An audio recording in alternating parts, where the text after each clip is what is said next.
Welcome back to World News. I'm your host Max Graham, And I'm Robbie Young. and today we're going to be talking about the historical relationships between Venezuela and the US. So, starts off 1998, Hugo Chavez becomes the president of Venezuela. The first few years of his term, they have a very friendly relationship. However, it's all started to kick off in 2002 when Chavez accused the US of supporting a coup that briefly took him out of power.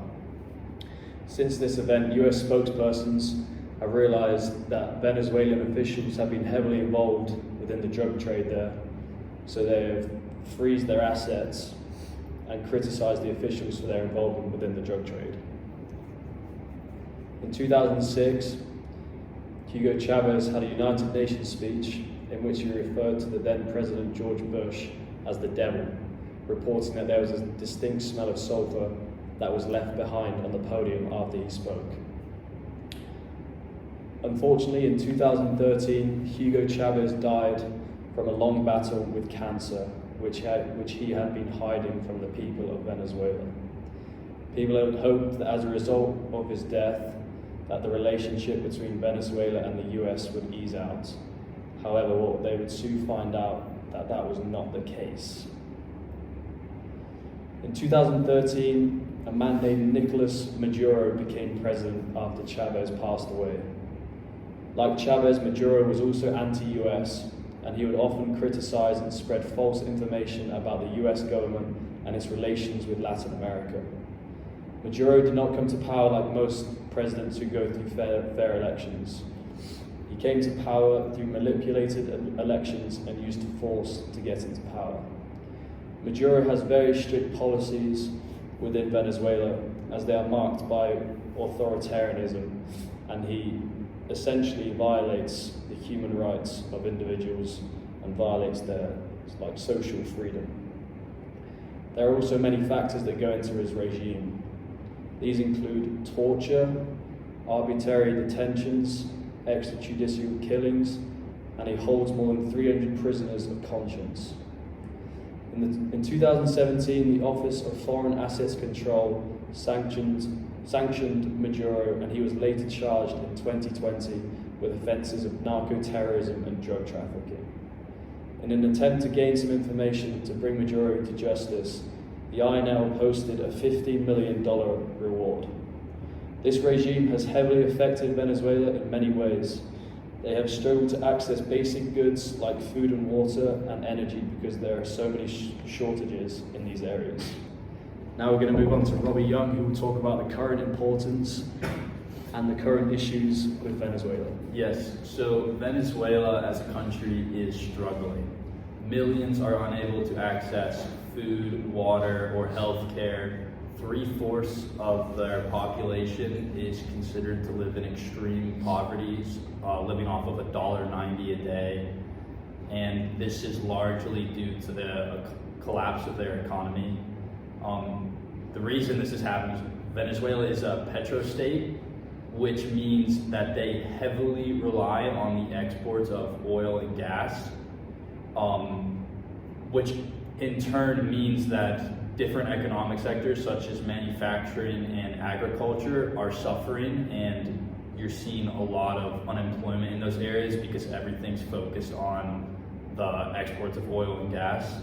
And economists say that the biggest way or the best way to grow your economy is through manufacturing and agriculture. So their economy is just kind of stagnant and only relying on their exports of oil and gas. Venezuela is the archetype of a failed petrostate. Oil continues to play a dominant role in the country's fortune for more than a century after it was discovered. The oil prices, however, have dropped from $100 per barrel in 2014 to only $30 per barrel in 2016. This, coupled with Maduro's 2018 presidential election, which was largely seen as fraudulent, resulted in the United States placing sanctions on Venezuela, which negatively impacted their economy. This, in turn, has caused 50% of Venezuela's 28 million residents to live in poverty, though that is down from 65% the year before. And on the bright side, Venezuela's economy is showing sparks of some return in 2022 as their economy has grown by 15%, largely due to the oil production, because now Maduro is allowing more transactions in foreign currency, which he previously was not doing. The United States has also started buying oil from Venezuela again due to rising global energy prices caused by the Ukraine war. The United States has reached an agreement with Venezuela to allow Chevron to resume pumping oil out of Venezuela, which will greatly boost Venezuela's economy. Another current issue facing Venezuela is immigration. As said earlier, the extreme poverty they are facing has resulted in millions of Venezuelans fleeing their country in search of a better life. The United States has seen the number of Venezuelan immigrants triple since 2010, which coincides with their severe economic and political crisis. To help deal with this new influx of Venezuelan immigrants, the Biden administration announced a new policy to allow Venezuelans to apply to U.S. entry from abroad, but those who are intercepted without any authorization at the U.S.-Mexico border will be sent back, but not to Venezuela, to Mexico, because the U.S. and Venezuela governments are on shaky ties right now. Biden does not want to send them back to Venezuela, so this policy is largely reliant on Mexico's ability to accept these immigrants that are not accepted by the United States. Maduro does not like this, however, and has said the U.S. is trying to politically use the suffering of a group of the Venezuelan population that, faced with sanctions and the economic war, made a personal decision to immigrate to other places. North American imperialism tried to destroy our country and collapse it, and Joe Biden appears to be attacking Venezuela. While tensions are a bit high here, we will follow the story closely and bring our viewers more updates in the coming days. Now we'll pass over to our other host, Davis Young, who will talk about the strategies that the US can use to rebuild their relationship. Robbie, Max, thank you. So when you think the Venezuelan and United States relationship, I would, especially in recent years, I would start kind of towards the end of 2018, the beginning of the Trump administration. They were very worried about President Maduro's increasing authoritarianism, which is understandable. However, the decisions they made would ultimately drive Venezuela into the ground. They placed multiple sanctions on them. Access to international financing was closed, and oil and gold trading was prohibited in certain areas. And when you think of Venezuela, somebody that relies on the oil industry to, those sanctions can drive their economy into the ground. And so many people have suffered from these. But again, the Trump administration's purpose was to try to drive President Maduro out of office. This did not work. They even ordered a hit on him with a drone. Again, this did not work. President Maduro is still the president of Venezuela today.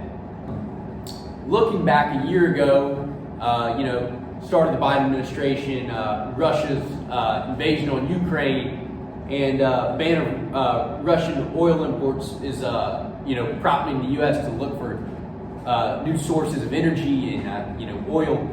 So, with that being said, Biden administration looks to Venezuela, obviously. However,